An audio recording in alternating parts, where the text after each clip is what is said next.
Tidak bisa mengerjakan dengan baik apa yang menjadi pekerjaannya. Merasa kesulitan bekerja di posisi atau jabatan sekarang. Melakukan banyak kesalahan sehingga dianggap tidak becus bekerja. Menemukan satu orang bekerja dalam 2 atau 3 pekerjaan sekaligus. Sedikit posisi kerja yang kosong, tapi kok menerima banyak calon karyawan? Bisa jadi ini karena perencanaan SDM yang tidak bagus.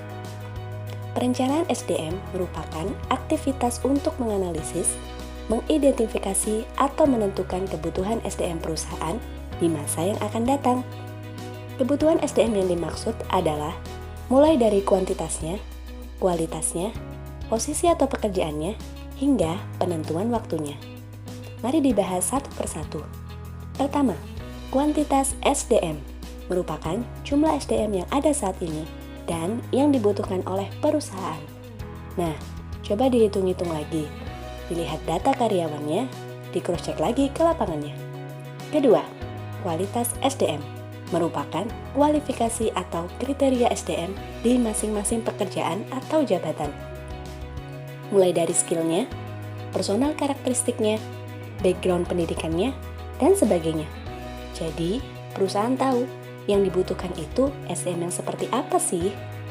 Ketiga, posisi atau pekerjaan yang kosong. Artinya, apa saja posisi atau pekerjaan yang ada di perusahaan.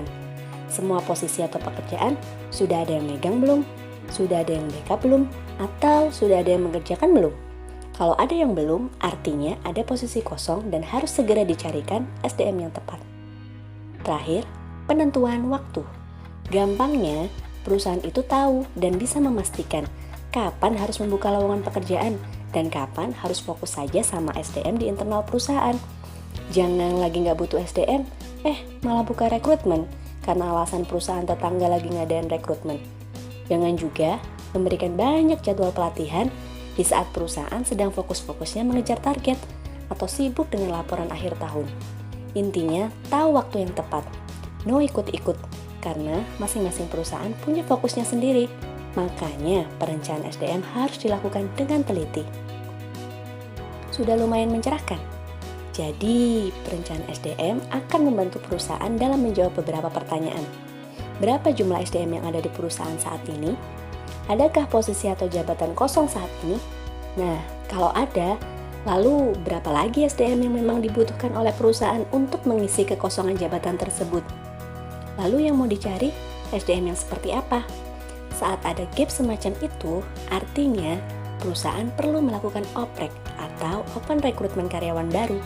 Ini masalah penentuan waktu. Kalau yang dibutuhkan 3, ya cari 3 terbaik dari calon pelamar yang ada. Jangan lebih, bahkan kurang. Karena oprek hingga seleksi adalah proses yang serius, bahkan bisa panjang. Maka jangan main-main, agar tak sayang biaya dan waktu yang sudah digunakan. Jadi, kalau diringkas, tujuan perencanaan SDM adalah the right man in the right place at the right time. The right man in the right place at the right time. Perusahaan tahu jumlah dan kualitas SDM yang dibutuhkan, tahu kapan harus melakukan pencarian SDM dan kapan tidak, dan tahu mau ditempatkan di mana SDM-SDM yang terpilih. Jangan salah fokus. Perencanaan SDM bukan hanya terkait rekrutmen, tapi seluruh aktivitas atau kebijakan yang fokus terhadap SDM. Salah dalam melakukan perencanaan SDM akan berimbas pada kebijakan SDM perusahaan ke belakang-belakangnya. Misalnya, jumlah SDM yang dibutuhkan dan yang diterima perusahaan berbeda. Yang dibutuhkan 3, yang diterima 5. Lah, ini kan menimbulkan biaya. Terjadi penumpukan karyawan karena tidak ada lagi pekerjaan yang kosong. Pembagian tugas pun menjadi kacau. Bahkan, mungkin jadi ada yang menganggur. Padahal, nanti digaji. Ini juga bisa ngaruh ke biaya pelatihan dan kompensasi yang semakin besar karena di luar anggaran. Itu kenapa analisis dalam perencanaan SDM harus cermat. Salah satu analisis yang paling mudah diterapkan adalah analisis SWOT. SWOT. Strength atau kekuatan, weakness atau kelemahan, opportunity atau peluang, dan threat atau ancaman. Masing-masing diidentifikasi dengan baik, sehingga akan terlihat gap-nya di mana dan mempermudah untuk membuat keputusan terkait SDM perusahaan. Misalnya, kekuatan perusahaan merupakan perusahaan yang sedang naik daun. Produknya banyak dicari orang. Tapi kelemahannya kekurangan orang di bagian produksi di saat target penjualan sedang tinggi-tingginya. Ditambah lagi ancaman dari perusahaan pesaing yang juga sedang gencar-gencarnya melakukan promosi untuk juga menaikkan penjualan. Nah, kira-kira apa yang bisa perusahaan lakukan menghadapi hal tersebut? Kelebihan apa yang perusahaan punya untuk bisa dimanfaatkan?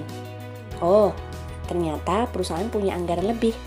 Hal ini bisa digunakan untuk membuka open recruitment, mencari orang yang tepat untuk mengisi kekosongan di bidang produksi. Kelebihan anggaran juga bisa digunakan untuk menambah promosi agar dapat bersaing dengan perusahaan lain. Nah, analisis SWOT sederhana ini bisa membuka jalan dalam melakukan perencanaan SDM yang baik. Hasil analisis SWOT dapat menjadi acuan atau membantu perusahaan dalam mengidentifikasi kebutuhan SDM. Semakin rigid analisisnya, semakin jelas perusahaan dalam melakukan perencanaan SDM. Jadi, perusahaan besar atau kecil sama-sama penting perencanaan SDM-nya. Semakin tepat perencanaannya, semakin cepat kinerja perusahaannya, karena dapat menghindari kerikil-kerikil kecil yang bisa jadi penghambat perusahaan. Mungkin tidak sekarang, tapi hati-hati yang akan datang. Semoga bermanfaat.